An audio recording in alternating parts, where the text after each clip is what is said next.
আজকে যেটা হয়েছে 11:30 পৌনে 12টার সময় ওরা গেট এমন জোরে ঝাঁকি দিয়েছে যে আমার মনে হচ্ছে গেট ভেঙে ফেলবে। তারপর ওরা সবগুলো লাইট ভেঙে ফেলছে আমাদের গেটের।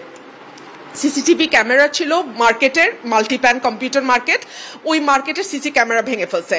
তারপরে ছাপার অযোগ্য গালি দিয়ে বলেছে তুই নেমে আয়, তারপরে তোর ব্যবস্থা আমরা নিচ্ছি। এবং 20, 25, 30টা ছেলে, আমি ঠিক জানি না, আমি ভয়ের বারান্দায় যাইনি, আমি পুরো বাসা অন্ধকার করে ফেলছি।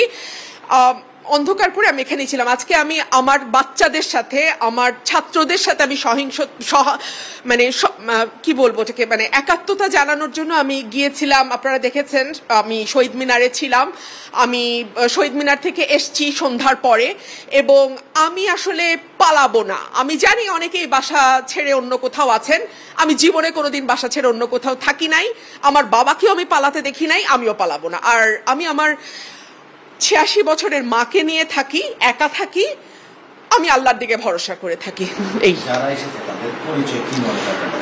নিশ্চয়ই এটা বিরুদ্ধ পক্ষের কেউ, আওয়ামী লীগের কেউ, যুবলীগ, ছাত্রলীগের কেউ, বা তাদেরকে আসলে রাজনীতিবিদ বলাটাও রাজনীতিকে অনেক বেশি, মানে তাদেরকে সম্মান দেওয়া হয়। তারা আসলে গুন্ডা পান্ডা এরকম মোটা মোটা লাঠি হাতে যে